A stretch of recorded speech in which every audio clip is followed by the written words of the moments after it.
Leis noéticas, ou leis de Noé, uma doutrina de homens.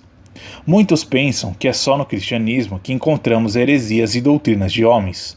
Tudo bem que a Igreja de Roma bateu o recorde em criar heresias e preceitos meramente humanos, sem nenhum apoio bíblico. Porém, esta qualidade não é só do cristianismo. O judaísmo rabínico também tem o seu arsenal de doutrinas de homens, e uma delas são as famosas e fantasiosas leis noéticas, bem como o conceito equivocado dos Bnei Noah, os filhos de Noa. Neste estudo veremos, com a ajuda da Torá Sagrada e das Escrituras, que tais conceitos não existem e não passam de doutrinas meramente humanas com finalidades espúrias. Os objetivos deste estudo: desmistificar este conceito errôneo que tem gerado confusão na mente de neófitos convertidos, tirar dúvidas daqueles que se convertem ao Eterno, mostrar que o gentio convertido tem o mesmo valor que um judeu diante do Eterno, jogar por terra o conceito de Bnei Noah, ou filhos de Noa, que torna o convertido em um cidadão da segunda classe e membro inferior dentro da congregação do Eterno. Apresentar dentro das escrituras hebraicas o verdadeiro conceito da conversão. O patriarca Noé, foi realmente um legislador? Quando se fala em leis noéticas ou Bnei Noah, o estudante da Bíblia se volta logo para as escrituras, tentando encontrar onde tais palavras ou conceitos se encontram. Porém, frustram-se em saber que tais conceitos não existem. Então vem a pergunta: Noé foi um legislador? Ele escreveu realmente um corpo de leis para a humanidade? Vamos deixar que as Escrituras respondam estas perguntas. Noa, estando na graça, foi achado pelo Eterno. Aqui está a história de Noé. Noé era um tzadik, justo e íntegro entre os seus contemporâneos. Noé andava com o Eterno. Bereshit, Gênesis 6, versículos 8 e 9. Nesse texto, mostra a vida de Noé antes do dilúvio. As escrituras dizem que Noé era um tzadik, muito íntegro, no meio daquela geração perversa. Não fala nada sobre ele ser um legislador e ter feito leis para a humanidade. Agora vamos verificar como foi Noé depois do dilúvio. Ora, Noé se tornou lavrador e passou a plantar uma vinha. Bereshit, Gênesis 9 e 20. Nesse texto, nos é revelado que Noé se tornara lavrador e não legislador. Portanto, nada se fala sobre ele ter feito leis para a humanidade. Assim ficamos sabendo que Noé jamais escreveu alguma lei ou mandamentos que ficassem conhecidos pelo seu nome. Então vem outra pergunta: quem inventou estas leis noéticas? Doutrina e mandamento de homens. Toda doutrina meramente humana, por mais que seja formulada com uma boa intenção, porém, como não se baseia nos ensinos sagrados das Escrituras, acabam por se tornar prejudiciais a alguém ou alguma classe de pessoas. É costume do homem tentar dar uma ajudinha a Deus, criando regras para reforçar os preceitos divinos, mas sempre os resultados são drásticos. Os fariseus, do passado eram experts em criar mandamentos de homens usando mandamentos da Torá. Eles pegavam alguns preceitos divinos da Torá e enxertavam com preceitos de homens. O resultado era sempre um prejuízo a uma certa classe de pessoas que deveria ser beneficiada pelos mandamentos do Eterno e acabavam sendo prejudicadas por estes mandamentos criados pelos fariseus. Yeshua combateu fortemente esta prática farisaica em todos os seus ensinamentos. Vejamos algumas advertências de Yeshua. Os fariseus e alguns dos sábios da Torá, vindo de Jerusalém, reuniram-se a Yeshua e viram alguns dos seus talmidim comerem com as mãos impuras, isto é, por lavar. Então os fariseus e os mestres da Torá perguntaram a Yeshua: por que os seus talmidim não vivem de acordo com a tradição dos líderes religiosos, em vez de comerem o alimento com as mãos impuras? Ele respondeu: bem profetizou Isaías acerca de vocês, hipócritas. Como está escrito: este povo me honra com os lábios, mas o seu coração está longe de mim. Em vão me adoram. Seus ensinamentos não passam de regras ensinadas por homens. Vocês negligenciam os mandamentos de Deus e se apegam às tradições dos homens. E disse-lhes: vocês estão sempre encontrando uma boa maneira de pôr de lado os mandamentos de Deus, a fim de obedecerem às suas tradições. Pois Moisés disse: honra teu pai e tua mãe, e quem amaldiçoar seu pai ou sua mãe terá que ser executado. Mas vocês afirmam que se alguém disser a seu pai e a sua mãe: qualquer ajuda que vocês poderiam receber de mim é corbano, isto é, uma oferta dedicada a Deus, vocês o desobrigam de qualquer dever para com seu pai ou sua mãe. Assim vocês anulam a palavra de Deus por meio da tradição que vocês mesmos transmitiram e fazem muitas coisas como essa. Marcos 7, 1-13. Vejam como Yeshua dá uma cacetada nas doutrinas e mandamentos de homem dos fariseus e ainda mostra como estas leis humanas prejudicam fortemente os servos de Deus. Assim, são estas fantasiosas leis noéticas, criadas por homens e que prejudicam fortemente os servos de Deus. As fantasiosas leis noéticas. O conceito de leis noéticas não existe na Bíblia e não existe nem na Torá. Na verdade, elas são uma criação do judaísmo rabínico do período do V e VI século, que não aceitavam e ainda não aceitam gentios conversos ao judaísmo, temendo assimilação.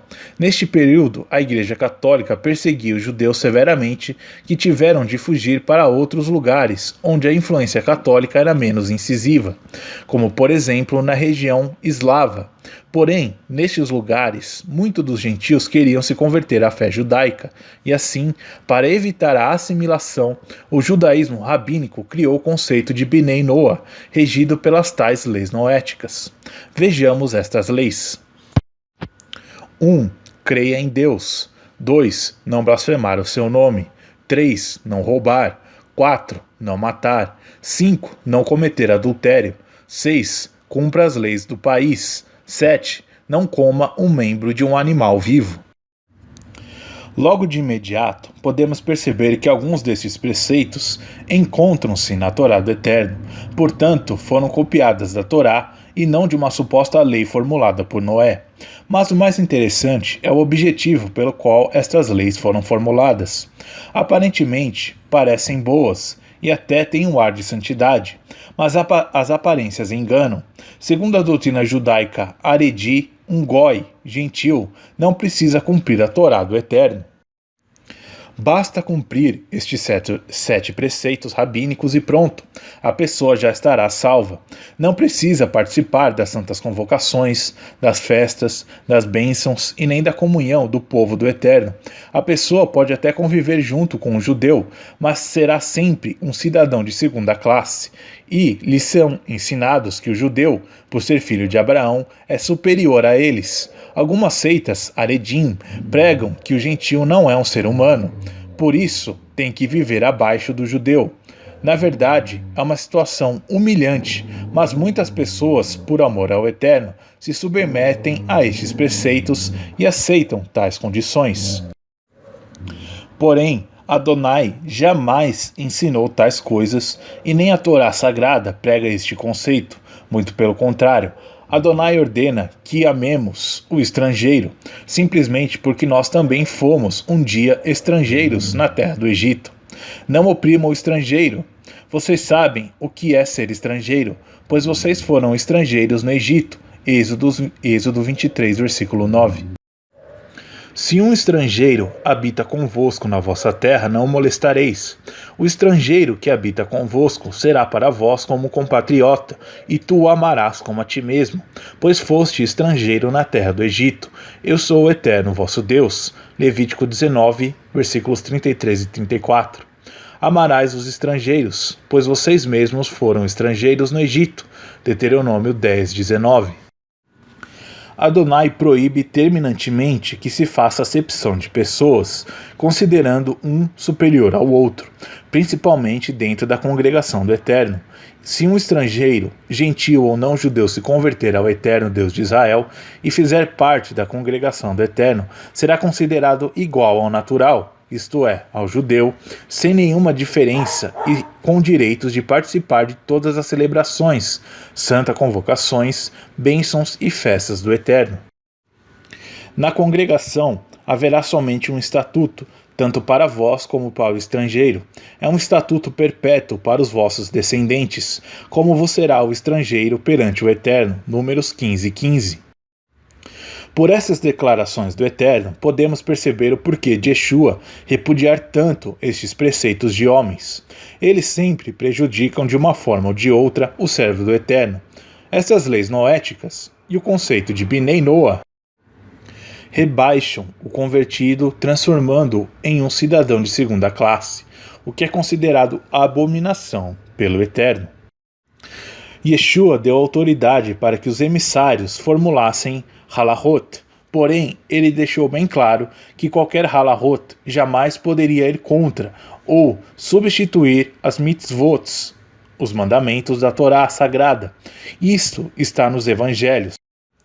Segundo este pensamento rabínico, somente Israel tem o privilégio de receber as bênçãos do Eterno. Os gentios têm que se contentar com as migalhas. Yeshua veio derrubar esta parede de separação que havia entre os judeus e os goim, que todo goi que aceita o Deus de Israel e recebe o Messias torna-se um com Israel, participando da mesma raiz, Yeshua, e da mesma seiva, a Torá, da oliveira, Israel. Romanos 11, versículo 17. Infelizmente, como eu já disse antes, muitos grupos pseudo-judaicos messiânicos estão rumando pelo caminho errado e dando com os burros na água. O judaísmo rabínico é atraente, mas está apostatado. Os nazarenos são judeus legítimos que saíram deste sistema apostatado, fizeram a techuvá ao Eterno e retornaram à nossa fé patriarcal ao reconhecerem Yeshua como o Messias de Israel. Somente a Torá do Eterno é a nossa regra de fé e prática. Também aceitamos os ensinamentos dos emissários do Messias, que estão todos em conformidade com a Torá sagrada, conforme Hashalia Kefa, Pedro declarou. Ora, Adonai, que conhece os corações, lhes deu testemunho concedendo o Espírito Santo a eles, os gentios, como também a nós, judeus, nos concedeu e não estabeleceu nenhuma distinção entre nós e eles, purificando-lhes pela fé o coração. Atos 15, versículos 8 e 9. As tais leis noéticas existiam no período dos apóstolos? Não. Este conceito, como é apresentado hoje, não era conhecido naquele período. Os judeus do primeiro século, mais precisamente os fariseus, que faziam prosélitos, nunca utilizaram estas supostas leis noéticas, pois eles convertiam diretamente o gentio ao judaísmo, obrigando-os a circuncidar-se. Ver Mateus 23, versículo 15 e Atos 15, 5. Quanto às recomendações dadas pelos emissários em Atos 15 e 20 para os novos convertidos, absterem-se da idolatria, da prostituição, dos animais estrangulados e do sangue, Atos 15 e 20. Foram exigências imediatas que todo gentil precisava aceitar para fazer parte da congregação do Messias e nunca foram conhecidas como leis noéticas, e isto é um fato irrefutável. Portanto, o conceito de Binei Noah não é bíblico, é um conceito meramente humano e excludente, criado para fazer segregações e acepções de pessoas dentro da congregação do Eterno, o que eu considero inadmissível, conforme declara Shalia Kefa, Pedro. Então falou Pedro, dizendo: reconheço por verdade que o Eterno não faz acepção de pessoas. Ao contrário, em qualquer nação, aquele que o teme e faz o que é justo lhe é aceitável. Atos 10, versículos 34 e 35. Quanto ao erro de alguns grupos judaicos messiânicos em querer seguir mandamentos de um judaísmo que está totalmente apostatado, isto é muito lamentável. É um equívoco muito sério. Restauração não é levar a pessoa a se voltar ao judaísmo moderno. Restauração é conduzir a pessoa ao verdadeiro judaísmo do Messias, que por sua vez veio restaurar a Kahal do Eterno. Fazer techuvá é retornar à congregação do Eterno e não ao judaísmo rabínico. Eu sinto em dizer, mas muitos grupos judaicos messiânicos estão correndo um sério risco de apostasia, querendo se assemelhar com ortodoxos e buscando apoio e reconhecimento por parte desta corrente judaica tradicional. Já temos um exemplo de um grupo que buscou tanto o reconhecimento destes que renegam Yeshua que acabaram mergulhando fundo na apostasia. Conclusão: o que mais Yeshua combateu em todo o seu ministério terrestre foram as heresias e mandamentos de homens. À primeira vista parecem coisas boas, parece que vai ajudar o crente a servir melhor ao Eterno, mas na verdade tais mandamentos prejudicam seriamente a fé do servo de Deus, sem falar que por si só tais mandamentos e preceitos de homem sempre violam a Torá do Eterno, como é o caso das leis noéticas, que rebaixam o convertido ao Eterno em cidadãos de segunda classe, contradizendo ao que a Torá ensina com respeito ao estrangeiro, ou gentil, como também é contrário aos ensinamentos do emissário de Yeshua, que diz: a saber que os gentios são co-herdeiros, membros do mesmo corpo e co-participantes das promessas no Messias Yeshua por meio da Bessorá Hatzalá, as boas novas da salvação. Efésios 3, 6. A Bíblia não fala em momento algum sobre os tais Binei Noa. Ao contrário, as Escrituras afirmam que um convertido que se achega ao Eterno torna-se um Binei Avraham, filho de Abraão. Sabei, pois, que os que são da fé são considerados Binei Avraham, filhos de Abraão. Ora, tendo a Escritura previsto que Deus havia de justificar pela fé os gentios, anunciou primeiro a Bessorá a Abraão, dizendo: todas as nações serão benditas em ti, de sorte que os que são da fé são benditos com o crente Abraão. Gálatas 3, 7-9. Aqueles que insistem em aplicar estes conceitos errôneos de leis noéticas e Binei Noa sobre os convertidos ao Eterno devem prestar bem atenção nas palavras de Yeshua ao repreender os fariseus e tomarem cuidado para não cometerem o mesmo erro em pleno século XXI. Para nós, a Torá Sagrada é a nossa regra de fé e prática. O que for contrário a ela deverá ser sumariamente descartado. Assim, evitaremos violar a Torá, conforme declarou o Messias. Yeshua, porém, lhes respondeu: por que transgredis vós também o mandamento do Eterno por causa da vossa tradição? Mateus 15, versículo 3.